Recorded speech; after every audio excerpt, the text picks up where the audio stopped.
Olá, meus caros estudantes do curso de Agronomia da Unicesumar, quarto ano, hein? Muito obrigado pela sua presença, aqui é o professor Thiago Ribeiro da Costa, e vocês estão agora adentrando em uma aula de Agricultura Especial 2. É uma aula de caráter um pouco mais teórico, conforme explicado para vocês ao vivo, né? E na aula de hoje a gente vai abordar um pouco sobre as principais pragas da cultura da cana-de-açúcar. Na verdade, mais as doenças em princípio, e depois nós vamos trabalhar mais com a questão das pragas. Este método está sendo utilizado porque nós estamos estreando hoje o horário de aulas práticas. No entanto, como eu estava aguardando o lançamento desse horário, então nós não fomos a campo para fazer a gravação das aulas externas ainda. Então nós vamos fazer essas gravações externas. Trabalhamos hoje então com conteúdo teórico e na próxima aula teórica da nossa disciplina, aí nós vamos trazer um conteúdo prático, já as gravações de campo, para a gente poder trabalhar mais um pouquinho dos conteúdos ligados à cana-de-açúcar. É importante estabelecer para vocês também que a nossa disciplina, ela de certo modo foi um pouco prejudicada, porque nós temos outras culturas que precisam ser abordadas, né? Então, muito provavelmente o horário das práticas também será utilizado para trazermos informações sobre outras culturas que nós precisamos ver. A exemplo do café, a exemplo do algodão, a exemplo do trigo e a exemplo da aveia, tá? Então, levando-se isso em conta, por hoje ficamos com um conteúdo teórico que eu espero que vocês gostem. Foi um conteúdo que nós já lecionamos para a turma do quarto ano matutino, mas é um conteúdo que ficou bem bacana, uma aula bem legal, bem ilustrativa, que eu gostaria de compartilhar com vocês, para que vocês também tenham acesso a esse conhecimento e aprendam um pouco mais sobre as principais doenças e as principais pragas da cultura da cana-de-açúcar. Vamos ver o vídeo? Espero que vocês gostem.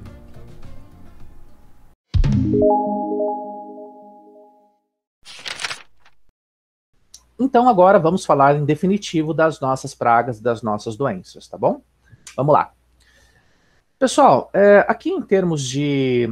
Aqui só para ilustrar, logicamente, a questão da produtividade, neste gráfico ele não traz a questão da evolução da produtividade até os dias atuais. Por quê? Na maioria dos casos, as nossas cultivares, elas mantiveram um patamar de produtividade médio por volta de 75 toneladas por hectare. Isso não quer dizer que não houve uma evolução em termos de melhoramento. Houve. No entanto, o que não houve foi uma evolução em termos de custo-benefício para a produção de cana a campo. Então, ao longo dos anos de 2006 até 2020, o que nós percebemos foi uma evolução muito grande de oscilações no mercado, que fizeram com que muitas empresas de cana elas perdessem a viabilidade econômica. E essas empresas deixaram de produzir açúcar, deixaram de produzir etanol, foram engolidas por outras empresas mais capitalizadas. E nós chegamos ao ápice dessa crise no comecinho da década passada, isso por volta de 2013, 2014, quando nós tivemos uma crise muito forte no setor. Vários plantios de cana, inclusive, eles sequer tinham dinheiro para fazer a reforma dos canaviais. Eis então que o governo adentrou com uma política agrícola, que é o PROINFRA, que está ligado ao Ministério da Agricultura, que até hoje existe, que é um programa de renovação de infraestrutura de canaviais. E esse programa é uma subvenção governamental para que as empresas que estavam capengando nesse processo pudessem finalmente renovar os seus canaviais e ter novamente a sua competitividade para poder produzir açúcar e álcool. No entanto, esse programa não foi suficiente e isso, infelizmente, fez com que a produtividade não avançasse. Então, por mais que nós tenhamos tido, nestes 30 anos da série, uma evolução interessante em termos de produtividade, de 2% ao ano, isso não se traduziu para os anos mais atuais, para 2006 até 2020. Nós tivemos, na verdade, uma estagnação dentro dessa faixa de produção, lembrando que se trata de uma faixa de produção média, considerando os 8 ciclos da cultura. Tá? Existem casos em que nós temos mais longevidade na produção, e outros casos menos longevidade. Mas na média, ficamos por volta de 75 a 77 toneladas por hectare. Se a gente considera a cana-planta, logicamente que ela pode chegar a 180, 190 toneladas por hectare. Considerando aqui uma praga-chave, que é a cigarrinha das pastagens, essa cigarrinha das pastagens, ela tem o que a gente chama de nível de dano econômico igual a 20. Ou seja, se eu tenho 20 cigarrinhas por metro linear ou por metro de sulco, o que já é uma infestação muito alta, a gente percebe que a rentabilidade acaba diminuindo bastante. Em tese, se eu não tenho nenhuma cigarrinha, mas eu estou só falando de cigarrinha para exemplificar, tá? Geralmente, o rendimento para produção de cana tende a ser, na época 2007, era por volta de R$4.000. Hoje o rendimento está por volta de R$5.200. Mas o custo de produção da cultura da cana beira os R$4.200. Então, por hectare, a gente consegue alguma coisa em torno de R$1.000 por hectare, R$1.200 por hectare de lucro. O restante, custos para bancar todo o processo complexo de produção. E se por acaso eu não tenho controle, a tendência é que nós possamos ter a rentabilidade chegando aqui em próximo de R$2.000, R$2.500. Então a gente tem uma redução ali aproximada de R$2.000 a R$2.500 em termos de rendimento, só porque nós temos uma praga presente ao solo. Então é algo que a gente precisa evidenciar para vocês, que o controle de pragas da cultura da cana, ele é difícil, ele é complexo, porque envolve um grande número de pragas que podem atacar a cultura e, ao mesmo tempo, a presença dessas pragas durante muito tempo. Eu posso ter ela no primeiro ciclo, no segundo ciclo, no sétimo ciclo, no oitavo ciclo, e isso, de certo modo, prejudica a rentabilidade, né? Nós temos a rentabilidade máxima no primeiro ciclo, a rentabilidade mínima é no último ciclo, chegando até a empatar com a questão dos custos. E aí, logicamente, nós não temos viabilidade de produção. Temos aqui para vocês algumas perdas relacionadas às pragas. Algumas delas nós já até mencionamos, né? Por exemplo, o cupim. Nós falamos sobre controle de cupim e controle de formiga, né? Que tem que ser feito 60 dias antes do plantio, depois, numa segunda etapa, 25 dias antes do plantio. Nós somos capazes de perder 10 toneladas por hectare por corte, se eu não controlo. Já no caso do migdolos, a gente pode perder até 25 toneladas por hectare. É uma perda absurda. No caso da broca, se nós considerarmos que a broca ataca somente 0,77% de cana que se encontra num hectare, eu já tenho perdas significativas na produção de açúcar, apesar de parecer pouco, né? Mas eu vou perder 0,25% na produção de açúcar e 0,20% na produção de álcool. Mas considerem que a gente não produz apenas 1 tonelada, a gente produz dezenas de toneladas de cana por uma área de produção, então essas perdas se multiplicam. No caso da cigarrinha, eu posso perder 15 toneladas por hectare, por corte, ou posso perder 1,5% dos açúcares que poderiam se transformar em álcool ou o açúcar mesmo. Neste caso, nós estamos falando aqui do POU, né, que é uma unidade de medida que nós já aprendemos no passado. As formigas, nós falamos também sobre elas e sobre o seu controle. Eu posso perder 1,8 toneladas por hectare por corte, e ainda os nematóides, por volta aí de 15 toneladas por hectare por corte. Então, realmente, são perdas significativas, né? Eu consideraria que, neste caso, as piores perdas são por migdolos e por nematóides. Aliás, produzir cana com nematóides tem sido um grande desafio para os produtores da região noroeste do estado do Paraná, em especial Cianorte, Jussara, Tapejara, Cruzeiro do Oeste, Umuarama, Xandré, e mais aqui para cima, próximo a Maringá, ali em Doutor Camargo, a região ali de Presidente Castelo Branco, Nova Esperança, tem enfrentado muita dificuldade também com a questão dos nematóides. E vejam que controle de nematóides a gente só consegue fazer ou por nematicida sobre o solo ou por revolvimento deste solo. Porém, este revolvimento, vocês sabem muito bem, podem colocar em risco, ou melhor, pode colocar em risco a própria questão da conservação deste solo, tá? Vamos falar agora segmentado de algumas doenças e depois de algumas pragas para a gente poder entender quais são as principais, tá? Aqui no caso nós temos a ferrugem marrom, que não é a mesma ferrugem marrom lá do milho, embora nós estejamos falando do gênero Puccinia. É um gênero muito comum, muito cosmopolita em várias plantas, e neste caso se trata da Puccinia melanocéfala. No Brasil, todas as regiões de produção possuem a ferrugem marrom e em mais de 64 países se registrou a presença dessa doença.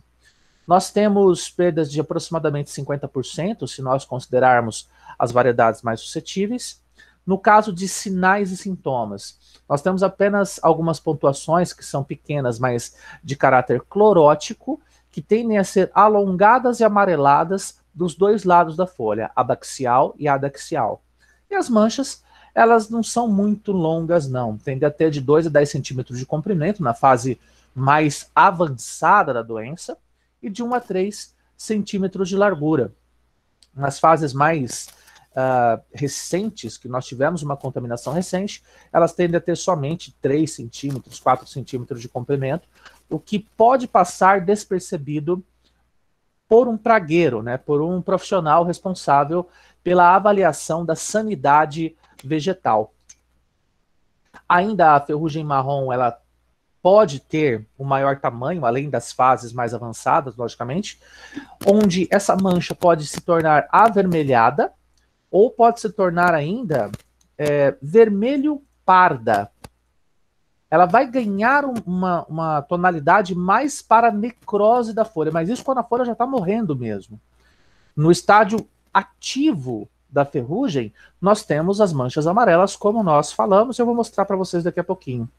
E quando a gente consegue, com uma lupa, a gente vai lá na folhinha da cana com uma lupa, uma lente de aumento, e a gente consegue evidenciar o centro dessas manchas, a gente vai verificar que elas são não são planas, elas tendem a ser elevadas, formando as pústulas. E aí a gente percebe que até fica um material virulento na mão.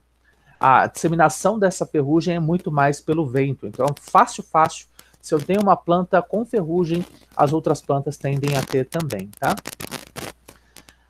Na maioria dos casos, as pústulas encobrem parte da folha, diminuem a área fotossintética, isso reduz, logicamente, a produção de reservas para colmo, principalmente. E algumas variedades mais suscetíveis, nós temos as próprias pústulas formando placas que recobrem completamente esta folha. Então, para nós, parece que aquela folha lembra um aspecto de folha queimada, ou uma folha muito pálida, que não tem brilho.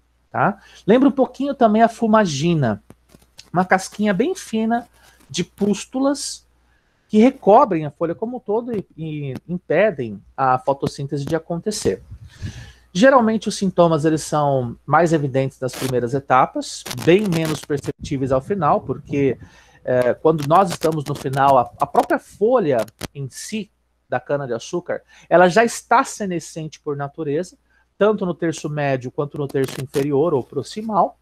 Quando nós temos a cana em princípio de ciclo, aí sim nós percebemos os sintomas em praticamente toda a planta. Então, a máxima suscetibilidade da planta é quando ela tem apenas de 3 a 6 meses.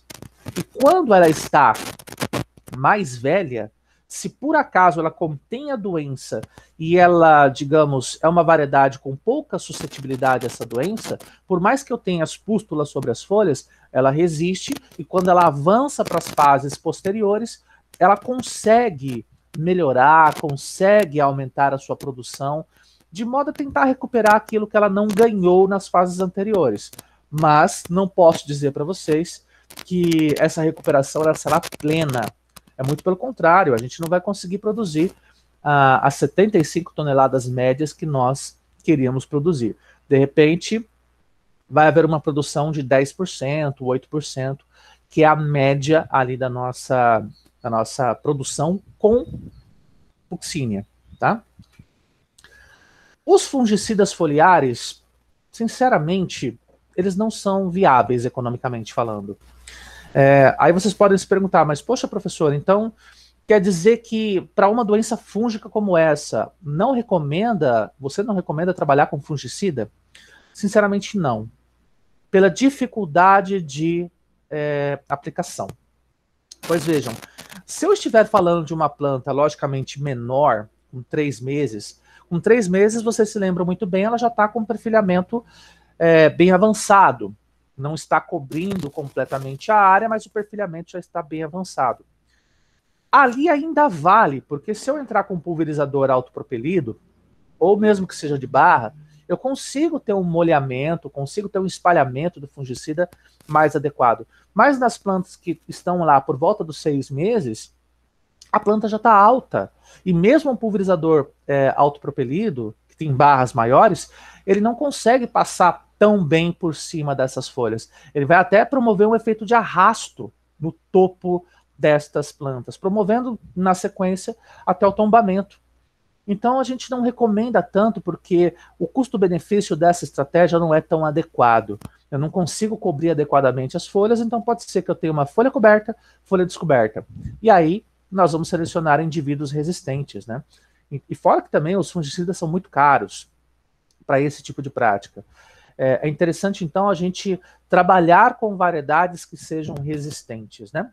Só para vocês poderem, então, observar, vamos colocar em tela cheia, para ficar maior, para todo mundo ver.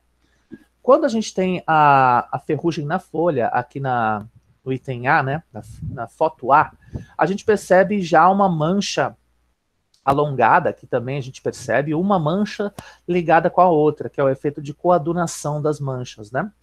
Aqui, as manchas também estão coadunadas mais para a parte do meio da folha, mais próximo da bainha, e aqui nos bordos a gente consegue enxergar as manchas mais alongadas, ainda sem coadunação.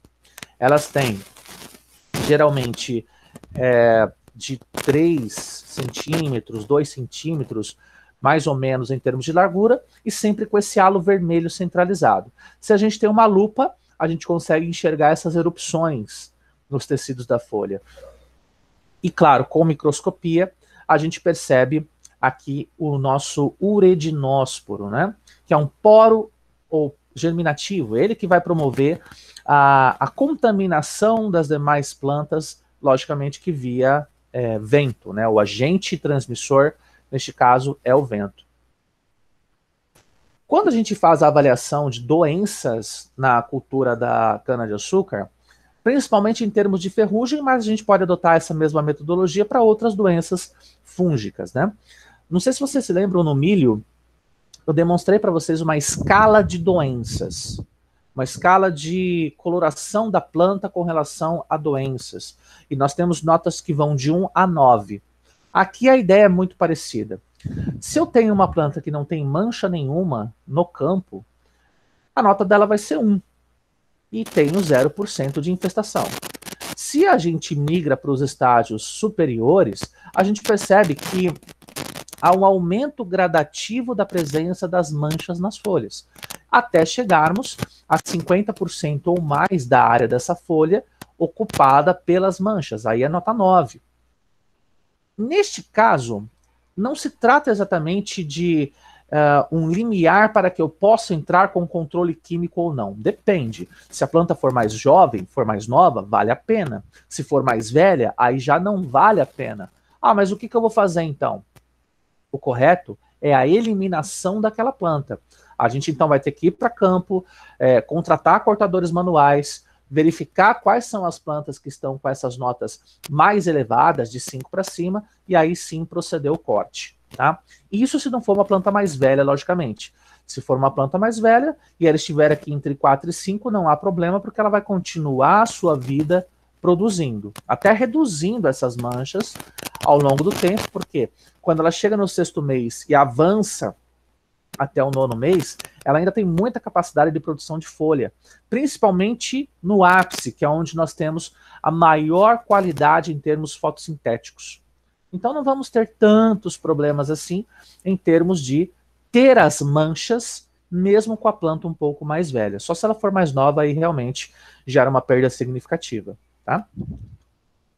Olha como é que a folha fica, né, com as manchas um pouquinho mais à distância, né? A gente consegue verificar que neste caso já é um estágio um pouquinho mais avançado.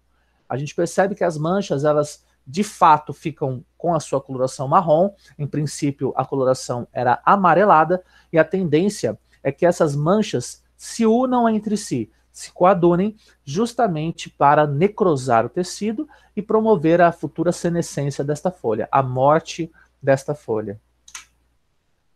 Aqui novamente, mas para indicar para vocês muito mais a questão da espessura da mancha, a foto nos permite evidenciar, né? Essa mancha, se a gente passa o dedo sobre a mancha, a gente sente até o abaulamento do tecido. Fica fácil de sentir que aquele tecido não é um tecido liso. Então, inclusive nesta fase, a ferrugem já atravessou o limbo foliar, da face abaxial para a adaxial, que é onde nós temos a maior concentração desses fungos. Aqui já é uma outra ferrugem, pessoal. É Puccinia também, do mesmo jeito, só que é uma ferrugem alaranjada, que é a Puccinia querni, ou queni. Esse nome queni é um nome indígena lá da Papua Nova Guiné, que é a origem da cana-de-açúcar, tá? Diferentemente aqui da marrom, que a gente percebe essas manchas mais esticadas, podem chegar até 7, 8 centímetros, na ferrugem alaranjada, a pontuação fica por isso mesmo. Ou seja, ela é menor, ela tem o caráter mais esférico, ela tem uma coloração, se você olhar de longe, você não consegue diferenciar pela coloração, mas chegando mais perto, a tonalidade dessa mancha aqui é um pouquinho mais amarelada do que puxado para o marrom, né? Então, por isso que a gente chama de ferrugem alaranjada. E ela se distribui desse jeito aqui, ó. Ela não se distribui de maneira a formar faixas. Ela se distribui de maneira a formar essas pequenas manchas. Assim como nós temos aqui em cima, são manchas que não têm esse aspecto reto. Elas são mais aglomeradas. E fica fácil de distinguir as duas Puccinias a partir do momento em que nós observamos o padrão de cobertura das folhas. Vale a mesma história da ferrugem marrom. Vai controlar com fungicida? Vejam isto aqui, olha, que interessante.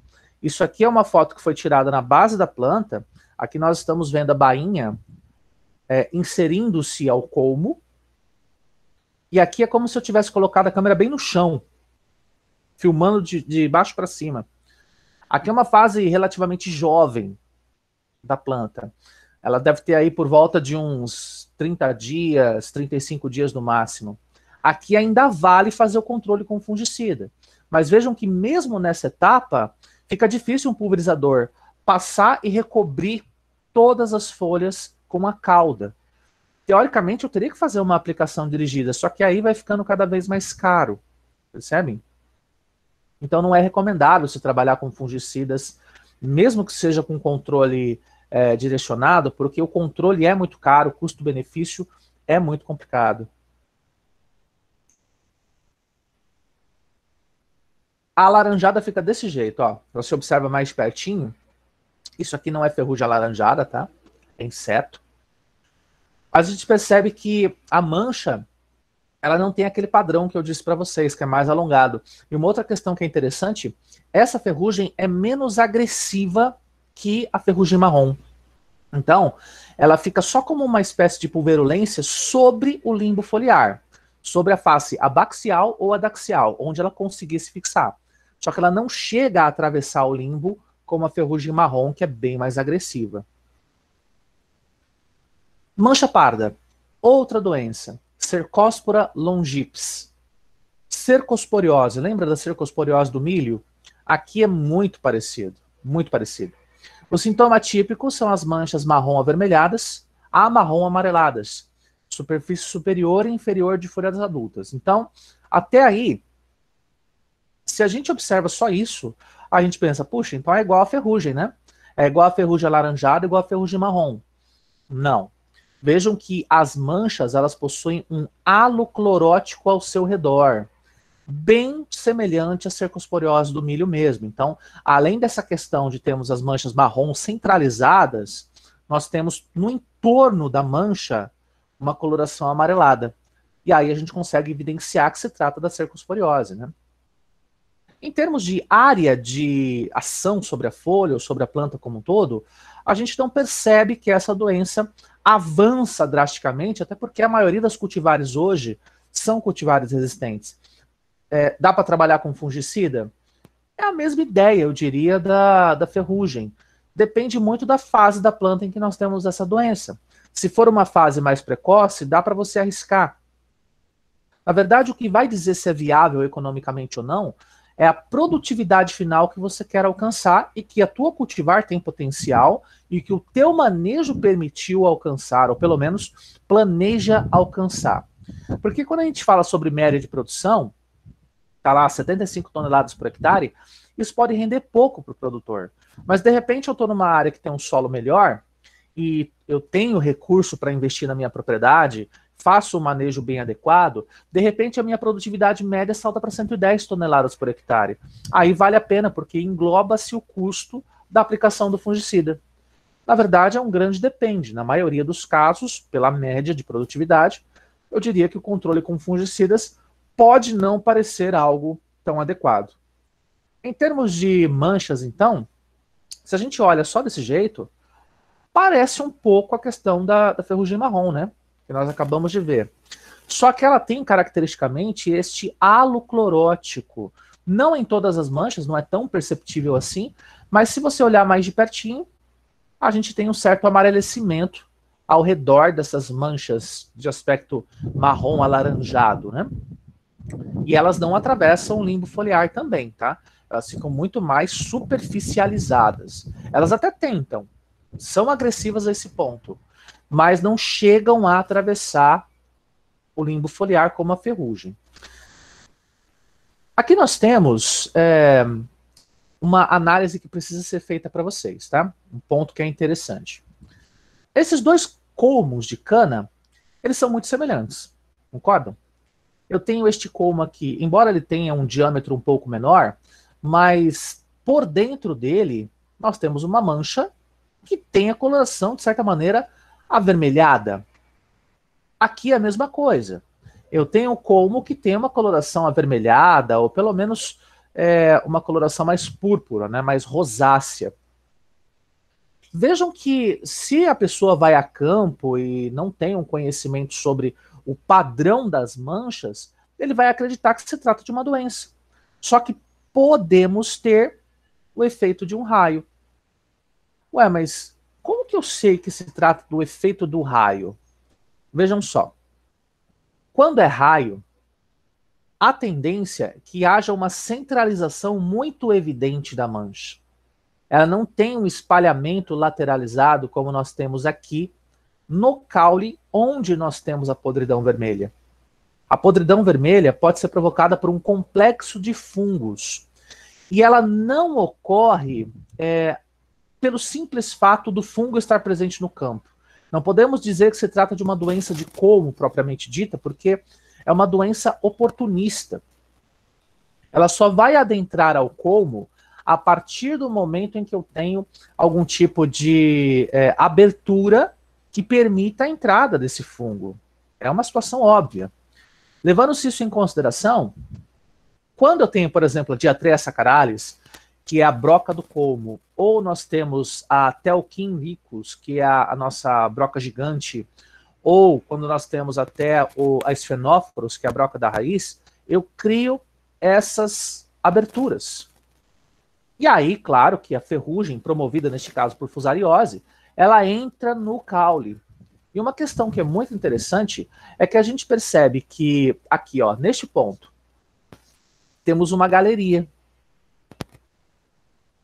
A podridão de caule não ocorre do nada, não ocorre sozinha.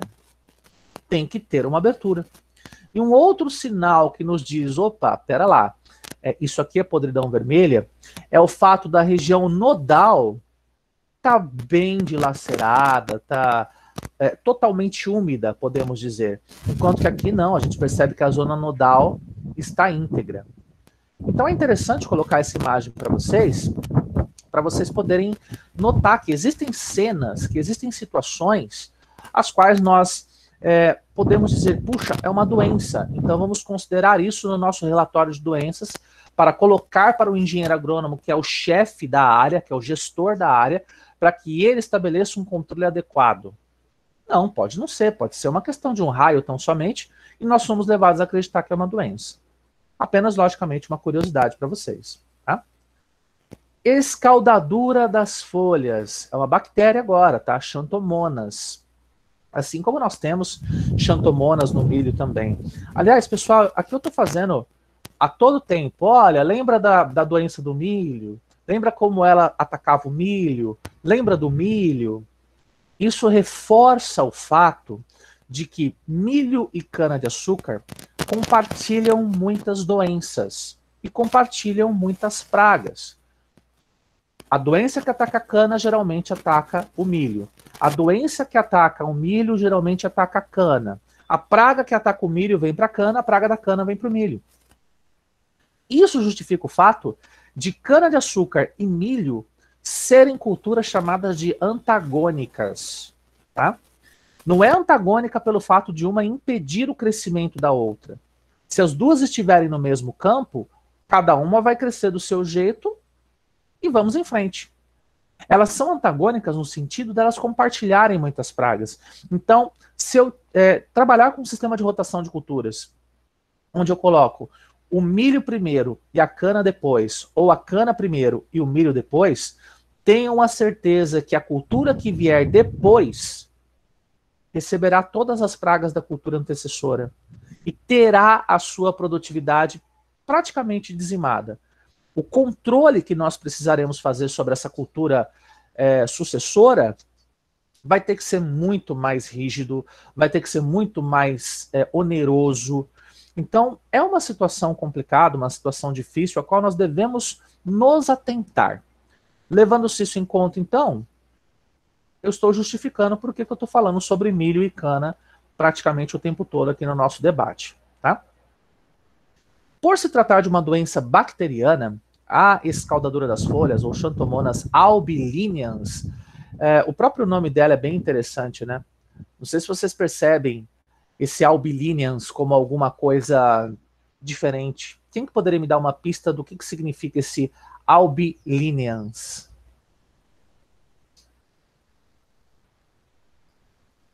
O que poderia significar albilinians?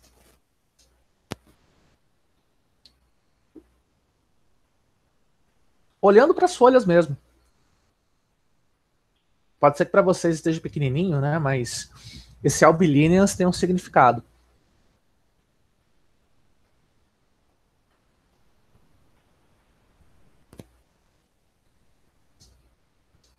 Vamos ver se no chat alguém me ajuda. Ah, muito bem. A galera está respondendo já. É albuminosa? A Maria Fernanda, né? O Fábio, branco. A Cassilene, deixa transparente? E o Fábio, mancha branca? Alguma coisa assim?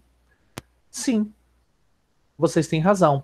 Agora, para a gente poder, de fato, destrinchar o que significa, albilinians, linians de linha, albi de alvo, branco ou pelo menos amarelado. Então, a Xanthomonas albilinians, ela promove a formação de linhas esbranquiçadas paralelas nas folhas. Entre as nervuras paralelas, dentro ali do limbo que perfaz a distância entre uma linha e outra, nós temos uma coloração esbranquiçada. Se assemelha um pouco à deficiência, por exemplo, de magnésio. Só que magnésio, a representação dessas manchas seria clorótica, seria amarelada. Aqui é branco, realmente branco. Essa é uma característica. A outra característica é que essa bactéria tende a agir sobre as zonas nodais. Ela vai invadir, logicamente, a região na qual ela consegue, de fato, adentrar, porque pensem que o colmo da planta como um todo é um colmo muito rígido. É um colmo muito lignificado, que a bactéria não conseguiria entrar naturalmente. Aliás, ela só entra porque também tem um ferimento, tá? Então, se eu tenho qualquer tipo de broca, broca da raiz, broca do colmo, independente da broca que seja, o fusário entra também e a xantomonas entra também. Só que a xantomonas vai parar justamente aqui na zona nodal, aqui embaixo, né? E aí ela vai começar a se alastrar, vai começar a proliferação, e aí nós temos o consumo dessa zona nodal, que é uma zona de gema. Nós temos vários poros germinativos nestas gemas. E se as células que formariam estas gemas elas forem dizimadas, o que vai acontecer é que a planta não vai ter um crescimento vertical como ela deveria ter. Então fica muito comum também, além das manchas brancas nas folhas, ela vai ter esse achatamento, como se a planta tivesse achatada. Como se alguém estivesse segurando a planta por cima e a planta não desenvolvesse a zona internodal. A zona internodal ia ficar bem pequenininha, como nós estamos vendo nessa imagem e nessa imagem aqui também. A gente consegue perceber uma planta muito atrofiada, muito anormal, tá? Geralmente a gente identifica essa doença como raquitismo da soqueira, mas na verdade raquitismo da soqueira é uma outra doença. Neste caso, então, a gente precisa perceber o que é uma e o que é outra. Quando a gente fala raquitismo da soqueira, que é uma virose neste caso, a problemática centra-se apenas na questão do achatamento da planta. Se eu tiver um achatamento das zonas internodais, fica pequenininho, mais as linhas brancas nas folhas, aí sim é escaldadura, tá? Se eu tenho uma variedade suscetível, ainda bem que não é a realidade, a gente pode perder até 100% da planta.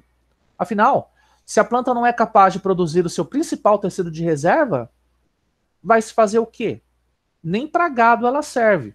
Então eu tenho que eliminar. Já a questão dos danos, má formação dos colmos, morte das touceiras, queda de produção e riqueza em sacarose. Ué, riqueza em sacarose? Não, gente. Riqueza em sacarose só para aquela planta piquitinha que conseguiu se formar. Mas ninguém vai colher uma planta de 20 centímetros de altura para processar na indústria. Não existe. Então considerem que, apesar de termos uma formação de riqueza em sacarose no pequeno colmo, ele não vai servir para nada. Vai ser simplesmente eliminado. No caso ainda das situações, vejam que o interior dos colmos eles vão sofrer descoloração na região dos nós. Aí sim é muito parecido com o raquitismo da soqueira. Só que o que o raquitismo da soqueira não tem são as estrias brancas na folha. Só para reforçar o fato. Podendo, inclusive, ir até a base da folha, não é? Só considerando o ápice da folha, até o meio dela, não. É a folha inteira. E quando a gente tem variedades muito suscetíveis, a folha praticamente entra em necrose. É como se ela tivesse passado por um processo onde o fogo a atingiu. Isso a gente chama de escaldadura. Ou fogo ou uma água muito quente. Dá o mesmo efeito ou a mesma impressão. O controle geralmente é por variedades resistentes, por sorte, grande parte das variedades atuais são resistentes. E se a gente tiver alguma variedade tolerante, o que eu não indico, a gente vai ter que evitar plantio de mudas em áreas infestadas, preparar os viveiros para eliminar as bactérias do solo e os restos de cultura, e também desinfetar equipamentos e ferramentas. E neste caso, um produto químico biológico pode promover um controle satisfatório. Nesse caso aqui, pessoal, para a gente poder controlar, se eu tenho uma muda que é de uma variedade chamada de tolerante, e eu não tenho outra muda por perto, mas eu quero plantar cana, tudo bem. Quem manda é o agricultor. Nós apenas orientamos. Então, o que a gente vai ter que pedir para esse agricultor? Vá até um viveiro que trate termicamente estas mudas, estes colmos, estes toletes. E esse tratamento térmico, vocês se lembram bem, eu já comentei, varia de 43 graus a 63 graus. Nós mergulhamos os colmos que serão plantados nesta água mais quente. A água mais quente vai dar conta de eliminar essa bactéria, assim como outras bactérias que podem promover problemas para a cana-de-açúcar. E a partir daí, logicamente, a gente tem uma limpeza, que é o que a gente chama de hugging, para poder levar estes caules já tratados para o campo. Podemos tratar também com produtos químicos ou produtos de caráter orgânico, biológico, uma cauda sulfocálcica, a cauda bordaleza, podem servir para esse propósito, sem dúvidas. Mais uma doença para vocês, a Ceratocystis paradoxa. É fungo também, chamado de podridão abacaxi. Bom, podridão abacaxi é um nome estranho, né? Mas ele tem esse nome porque quando você vai para um campo e tem essa podridão abacaxi, as plantas que restam parecem realmente coroas de abacaxis. Fica bem pequenininha com pouquíssimas folhas, por isso desse nome, tá? Afeta também outras culturas, além da própria cana-de-açúcar. E o fungo vai se utilizar novamente, ó, aberturas naturais ou ferimentos para entrar e colonizar uma planta. Se nós temos um colmo íntegro, um solo que não está contaminado, não vai ter podridão abacaxi. E acabou. Os danos seriam baixa germinação em canaviais e morte dos brotos novos, porque é uma doença de início de ciclo. Você não vai encontrar podridão abacaxi numa planta velha, lignificada. Quando eu falo velha, mais avançada do ponto de vista fenológico, ali por volta de 5 meses, 6 meses, já seria o suficiente para você não encontrar mais podridão abacaxi. Você só encontra tendo broca, tendo ferimento, ou até mesmo pensando em algumas lagartas que não têm essa capacidade de broquear colmos, pelo menos se elas conseguirem raspar os colmos, aí a gente já consegue ter uma possibilidade da podridão abacaxi vir. Mas é algo assim muito difícil de acontecer, tá? Como diagnosticar? Ela tem uma coloração vermelha nos tecidos internos e exalação de odor de abacaxi em corte longitudinal. Então não é só pelo fato da gente ir para o campo e verificar que as plantas estão pequenininhas como se fossem coroas de abacaxi. O cheiro também lembra um pouco o cheiro do abacaxi. Tudo porque nós temos a transformação de alguns compostos orgânicos, neste caso a sacarose do colmo, em ácidos carboxílicos voláteis. Lá da química orgânica a gente aprende isso, né? E aí, dadas algumas terminações de grupos funcionais, lembra um pouco esse cheiro de abacaxi. A prevenção, tratamento de mudas com fungicidas antes do plantio, é uma boa hipótese a ser trabalhada. Picar toletes em tamanhos maiores, por quê? Se de repente eu tenho a podridão abacaxi numa ponta do tolete, eu vou utilizar as demais gemas desse tolete para tentar fazer a planta vingar. Então eu não perco tanta produção. O problema é que vai custar mais caro para a gente plantar isso a campo, né? E ainda, evitar o replantio de mudas em solos contaminados recentemente. Isso aí é uma questão de praxe, né? Para você poder descontaminar o solo, vale a pena pensar na estratégia de solarização, que provavelmente a professora Aline deve ter comentado com vocês. Olha como é que fica a podridão abacaxi no campo, ó.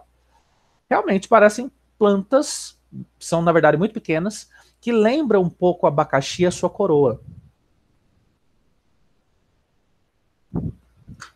O que temos por dentro? É essa mancha avermelhada, aqui também, ó. Neste caso é mais centralizada, né?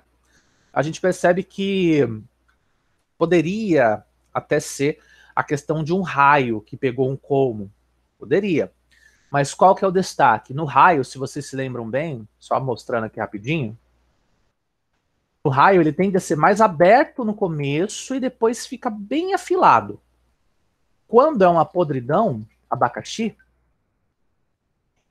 ele tende a ser aberto do mesmo jeito, e quando ele chega aqui na região nodal, ele se abre. Então não dá para ser raio. Lembra um pouco, mas não pode ser raio. E aqui a gente percebe também, né, embora a foto esteja um pouco pixelizada também, a gente consegue perceber que as manchas avermelhadas dentro do colmo, elas não respeitam um padrão certo. Embora aqui ela esteja mais bonitinha, mais centralizada, mais em princípio de infecção, aqui em cima e aqui na lateral a gente percebe que existem situações as quais as manchas se abrem por demais. Então elas não respeitam um padrão, de modo que a podridão realmente, na hora que você abre o caule, ela vai começar a exalar aquele cheiro. Meus amigos, podridão é abacaxi. Não tem como confundir. Podridão vermelha é podridão, mas não é bactéria, é fungo. Lembrem-se que a gente já falou até de podridão vermelha, voltando naquela mesma foto do raio, é esse aqui, ó. Quando a gente fala sobre podridão vermelha, então já lembrem, ó. Como por natureza não teria isso? Eu tenho que ter uma abertura para algum fungo adentrar. Que fungo é esse? Pode ser Fusarium, mas pode ser também o Coletótricum falcatum. Uma vez que nós temos, na verdade, um complexo de doenças, um complexo de fungos que podem promover essa doença chamada podridão vermelha, né? O grande problema é que, se a gente pensa nos mais diferentes fungos, né, cada qual tem uma agressividade, que podem promover também perdas diferenciadas. No caso da fusariose, a perda tende a ser um pouco menor, tende a ser por volta de 40%, 30% da sacarose acumulada lá no colmo. E aqui nós temos uma perda de 50% a 70%. Só que eu estou considerando tanto a broca, a Diatreia sacralis, como também o coletótrico. Então, neste caso, nós estamos aqui trabalhando numa situação em que as perdas podem ser severas, mas naquilo que depende somente do fungo, é uma perda um pouquinho maior que a perda da soli do fusarium, né? Que é uma perda de 35% a 40%. Neste caso aqui é uma perda que pode chegar a 50% só o coletótrico, tá? Há uma degradação do colmo, é interna, é despercebida, mas a gente percebe, de certa maneira, que isso está acontecendo quando você olha para o ponteiro da planta. O ponteiro da planta começa a murchar, fica amarelado, clorótico. Por quê? Quando eu tenho essa podridão, geralmente os vasos do xilema são os mais prejudicados. E como a planta de cana é uma planta ativamente evapotranspiradora, qualquer defeito que nós temos ali no colmo vai promover uma falha na chegada da quantidade de água que precisa chegar àquelas folhas. Por consequência, nós temos perdas significativas também na quantidade de potássio que sobe. Se o potássio não sobe, a folha não se torna higroscopicamente ativa. Eu não consigo transportar os fotoassimilados também de cima para baixo. Então a tendência é uma morte progressiva dos tecidos, das células dessas folhas. Como que eu faço para saber se eu tenho podridão vermelha? A partir do colmo, no sentido longitudinal, né? Vamos cortá-lo, observando se grandes manchas vermelhas separadas por faixas mais claras ou brancas. E aqui, meus caros, vem a diferença. Eu disse, a podridão vermelha é promovida por um complexo de fungos. Se for uma fusariose, geralmente é uma vermelhidão muito homogênea. Enquanto que na podridão vermelha, nós temos essas manchas vermelhinhas separadas por faixas brancas. Então, não são todos os vasos condutores afetados, mas quando um vaso condutor é afetado pelo coletótrico, ele é afetado de vez, ele para de funcionar. Na fusariose, embora nós tenhamos uma coloração avermelhada mais homogênea, não significa dizer que todos os vasos perderam a sua função. Na verdade, alguns deles continuam funcionando, mandando seiva bruta lá para cima. O controle é feito por variedades resistentes, eliminação de restos de cultura, o controle da broca da cana, por que não, e trabalhar também com mudas de boa qualidade. Vocês podem pensar, professor, tratamento térmico funciona neste caso? Depende. Você tá com o teu colmo bloqueado? Se não tá, e não tem nenhum sinal de doença, nada, não precisa tratar termicamente. Primeiro você vai fazer a vistoria, logicamente. Você está no viveiro, você é o responsável pelo viveiro. Dá uma olhadinha nas canas que irão originar as suas novas canas a campo. Você está tirando o material do viveiro para levar para o campo. Você tem que fazer uma amostragem. Quantas plantas de fato estão apresentando sinais de doenças? No interior do colmo? Ah, nenhuma. Ou apenas um percentual muito baixo, 1%. Então, não trate termicamente. Porque se você trata termicamente, bom, por um lado você controla doenças. Mas, por outro lado, você está aplicando uma temperatura que não é costume para a planta. Imagina o que é uma planta ser mergulhada a 50 graus. Vocês acham que isso não vai afetar em nada a planta? Pode afetar. Pode afetar a zona meristemática? Pode, não é que vai afetar. O que determina se vai afetar ou não, basicamente é o protocolo de temperatura que a empresa utiliza, que o viveiro utiliza, e também o tempo no qual nós temos essa mergulhia acontecendo. Não adianta de nada, obviamente, você colocar aquilo por 1 minuto e tirar, e achar que deu certo. Não dá. Nós temos que colocar 2, 3, 5, 10 minutos, depende do protocolo da empresa, para fazer com que esse controle seja efetivo e não gere ferimentos sobre as gemas dos toletes que irão para campo. Tá? Olha a nossa podridão vermelha aí, que bacana. Nós temos até sintomas na bainha das folhas, tá? Nervuras centrais. Fica essa vermelhidão. Esse fungo é feio, né? Não gosto muito dele, não. Mas tudo bem. Nós temos essas manchas avermelhadas com essas pequenas pontuações centrais. E aqui, vejam, nós temos as chamadas células conidiogênicas, que vão, logicamente, produzir os conídeos. E esses conídeos é que vão adentrar ao caule. Preciso ter um ferimento. Ah, mas como o conídeo sai de um local e vai para o outro? Neste caso, ele pode ir pelo vento, não é muito comum, mas ele vai pelo vento, ou pode ir pela umidade que fica sobre as folhas, principalmente na parte da manhã por conta do orvalho, né? Já que é uma planta altamente higroscópica, ela tem uma umidade sobre as folhas. Partindo-se desse princípio, então, aqui nós temos já um caule bem apodrecido, com as manchas avermelhadas praticamente ocupando até o epitélio deste caule. E aí nós chegamos ao mosaico. Vírus do mosaico.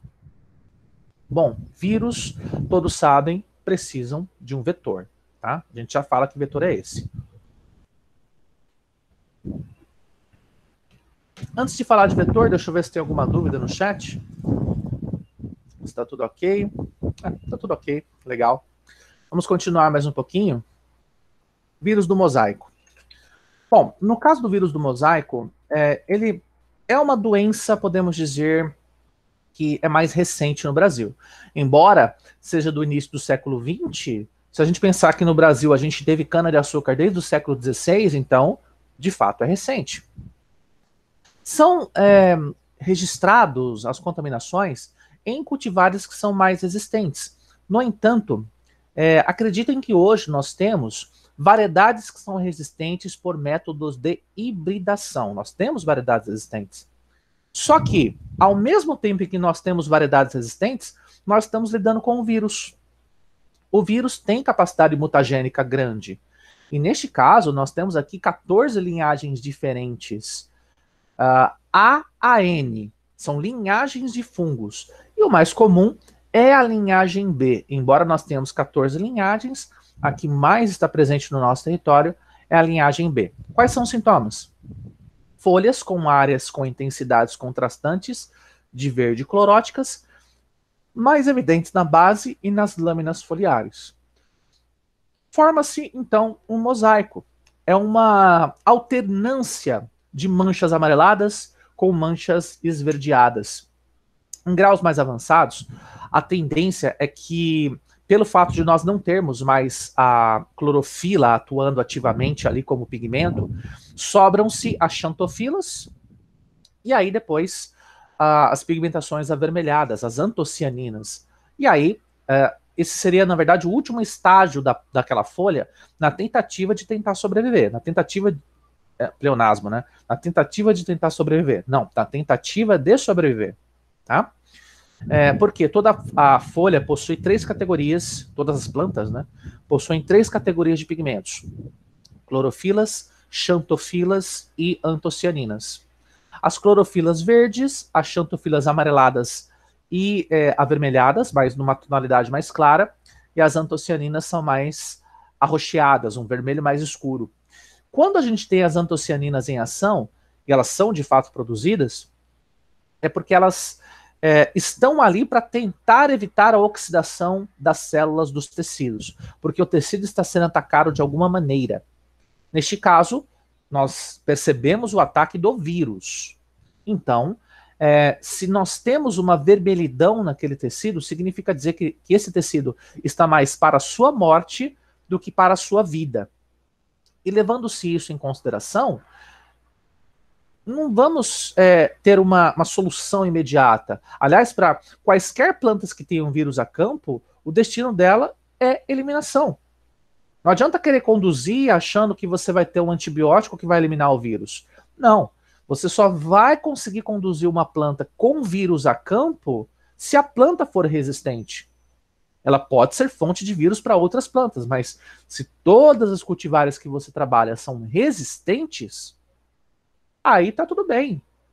É um bom indício de que a sua cultivar terá uma boa produção, mesmo que tenha o ataque do vírus. A disseminação, lembra que eu acabei de falar, olha, tem um vetor. Quem que é esse cara? São os pulgões, afídeos. E geralmente os pulgões, eles podem, aí é um problema, né? De repente você tem áreas de produção que têm os seus próprios viveiros, mas o produtor não trabalha com a mesma cultivar, ele trabalha com 2, 3, 4 cultivares distintas, então pode ser que uma dessas cultivares no viveiro seja suscetível à virose. E de repente eu estou no meu campo de produção com essa virose e tenho um pulgão. O pulgão pode migrar para o viveiro, infectar as mudas suscetíveis e aumentar a frequência do vírus no campo. Isso é perigoso. Não tem jeito, temos que controlar por variedades resistentes, e o controle do pulgão, vejam, não tem eficiência alguma. Porque não é apenas um tipo de pulgão, são vários pulgões, inclusive aqueles do milho, tá? Inclusive aqueles do milho.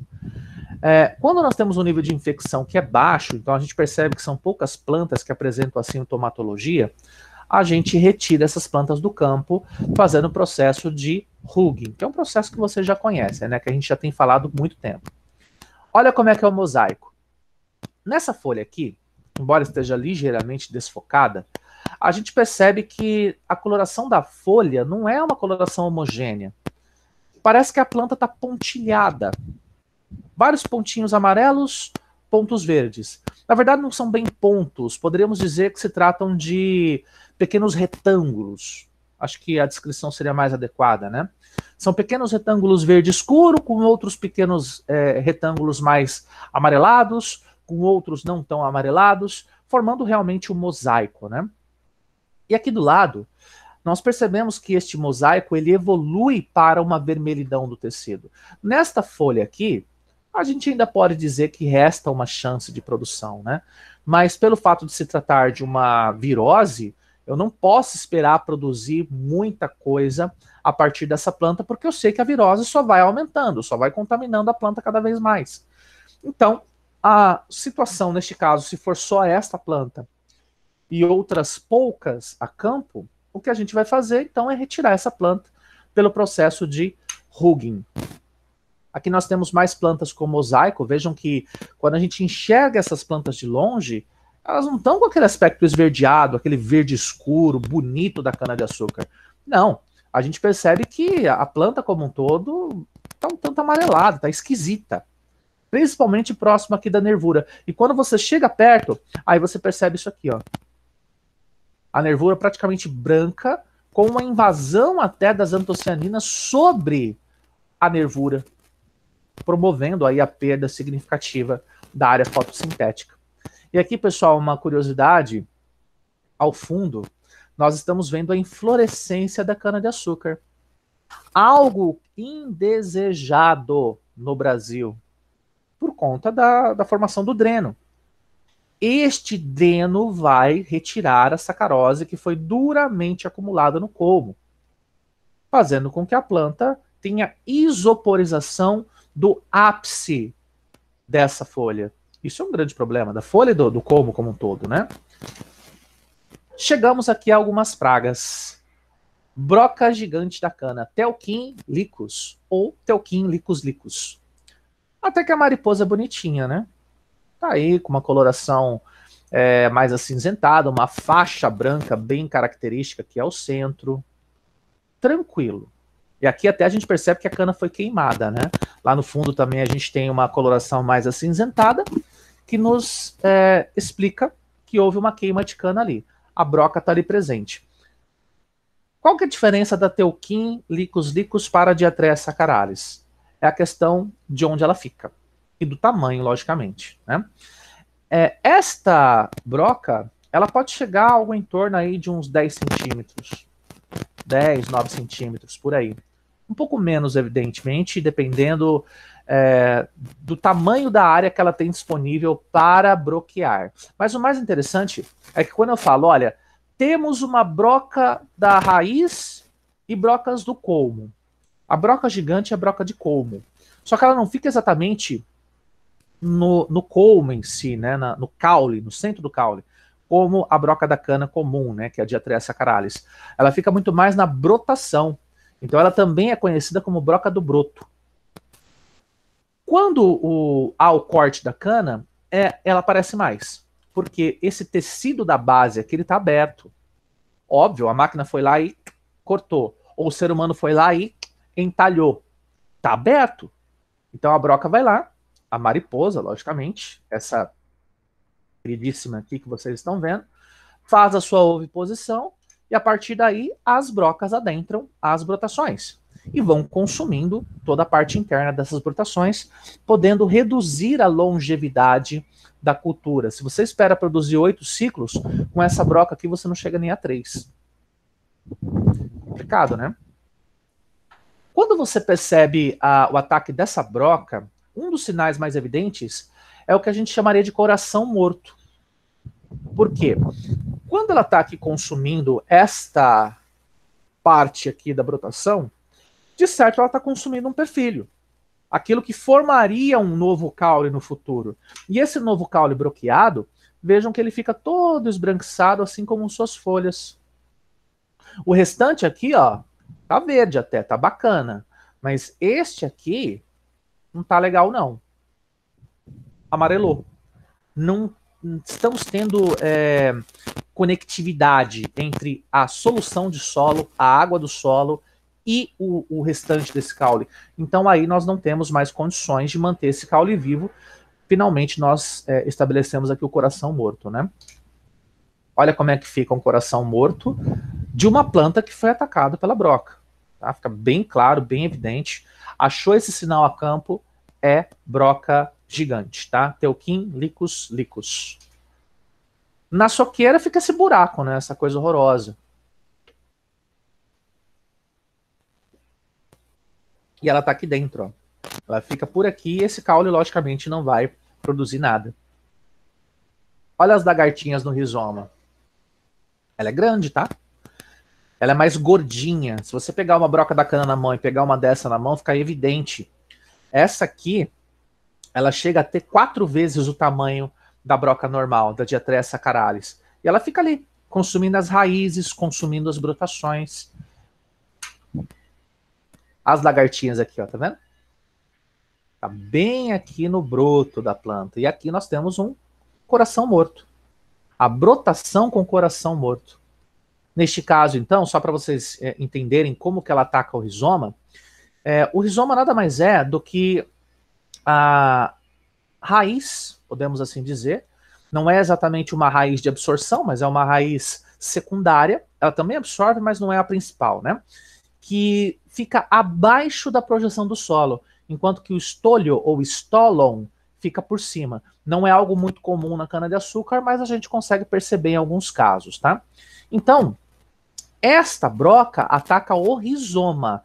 Ela não ataca o stolon, porque o stolon está acima da projeção do solo, e qualquer presença dessa lagarta sobre o solo faz com que a luz em si promova danos ao seu epitélio, né? Ela vai secar muito rapidamente, ela morre se ela for exposta na superfície do solo. Olha como é que fica o pobre broto. Totalmente comido, totalmente sem função nenhuma. Acabou a função desse broto. Geralmente, para fazermos amostragens nessas plantas, a gente faz por meio desses espetos aqui, que parecem aqueles trados para fazer amostras de solo. Então a gente utiliza esses espetos aqui para perfurar a brotação para achar essas lagartas. As lagartas geralmente vão ficar perfuradas aqui na ponta, como se fosse uma ponta de lança, né? E aqui, meus amigos, em conjunto com essa lagarta, pode aparecer a podridão abacaxi 2. Ué, podridão abacaxi 2? Sim, mas percebam que aqui nós temos a Tielaviopsis paradoxa, que é diferente, rapidinho voltando aqui, a Ceratocystis paradoxa. Ambas têm o nome paradoxa no final, né? Mas uma é Ceratocystis e a outra é associada à broca gigante, que é a nossa Tielaviopsis paradoxa, tá? Basicamente, ela vai acontecer somente nas fases mais secas do ano, temperaturas mais altas. Então, nesse ano, até que a gente teve bastante essa podridão abacaxi. Essa podridão abacaxi, ela não é no colmo, praticamente. Ela é na brotação. Quando as temperaturas são mais baixas, por volta de 25 graus, até mesmo 19 graus, a gente não tem tanto a ação dessa podridão abacaxi. Mas vejam, como ela é associada à nossa broca gigante, então se você vai para o campo, por exemplo, hoje, está uma temperatura agora de 28 graus. Aqui dentro deste escritório, né, óbvio. Lá fora deve estar um pouquinho menos, 25 talvez.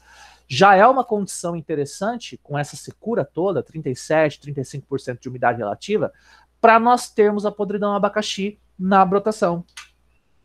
E aí fica desse jeito. Oh, perdão, desse jeito não, isso aqui já é nematóide, né? Fica, eu não tenho figura para podridão abacaxi, mas fica de um jeito do qual você corta a brotação no meio, vem aquele cheiro de abacaxi também. Aí você sabe que, por se tratar da brotação e por se tratar de broca, é podridão abacaxi, de Tielaviopsis, não a podridão abacaxi de Ceratocystis, tá? As duas são muito parecidas, mas uma ataca o caule, a outra ataca a brotação com a broca gigante. E para a gente poder fechar hoje, até porque o tempo urge, né? Nós já estamos chegando ao final da aula, nós temos ali os nossos nematóides por Pratylencos. Dá uma olhada nesse nome aí. Pratylencos Z. Z. Vem de onde esse Z, afinal? Será que vem da alface?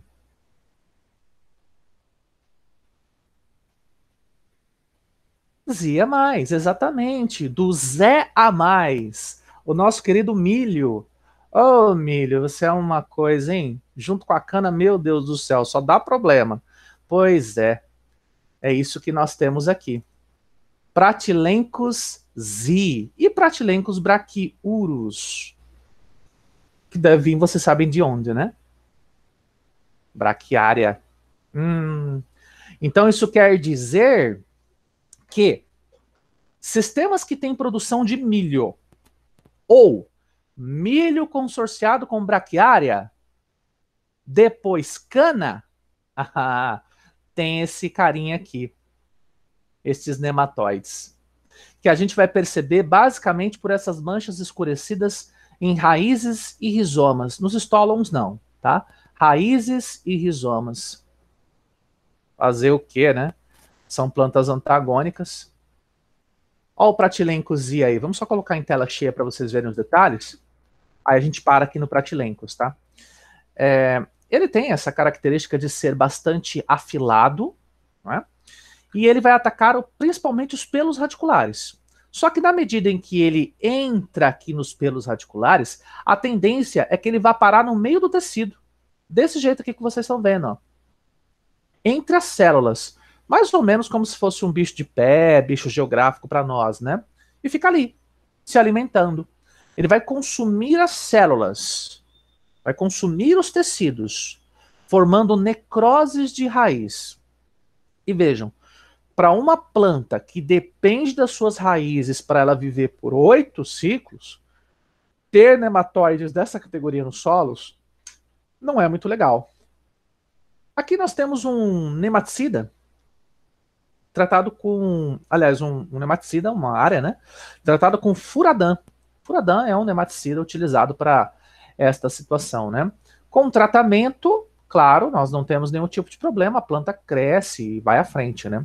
Agora, a planta que não tem aplicação de Furadan, ela não consegue evoluir o seu ciclo. Ela tem o seu sistema radicular formado de uma maneira muito menos pronunciada, principalmente aqui no princípio. Ó, tá pequenininho para vocês, eu imagino, mas eu vou repassar para vocês os slides. Aqui a gente percebe na hora do plantio que as raízes de um sistema tratado, elas se desenvolvem bem mais rápido, né, com maior volume. Aqui não. Aqui elas se desenvolvem já deficientemente e não conseguem evoluir adequadamente para os próximos, para as próximas fases, né?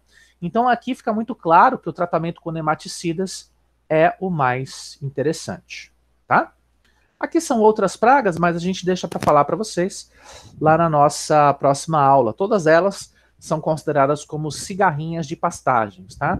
A Deois flavopicta é a pior, Deois scash, Notozulia entereniana, a Marranarva fimbriolata também é um pouquinho complicado, porque ela ataca o colo da planta, e a Posticata também, mas dessas todas aqui eu considero a pior a nossa Deois flavopicta, tá? Mas é um assunto para a próxima aula, porque na verdade são muitas pragas, né?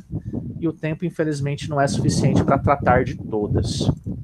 Meus caros, restou alguma dúvida? Vocês compreenderam sinais, sintomas, importância das doenças, formas de controle e também das pragas que nós apresentamos? Vale dizer que eu não falei da cigarrinha, que é muito importante, não falei da broca da cana, Diatreia saccharalis, que é muito importante, e não falei ainda da Sphenophoros, que é a broca da raiz, que também é muito importante. São pragas-chave que nós vamos comentar na nossa próxima aula, tá?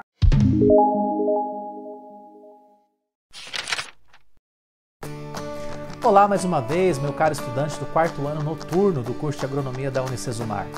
Espero que você tenha gostado desta aula que nós lecionamos, os conteúdos ministrados.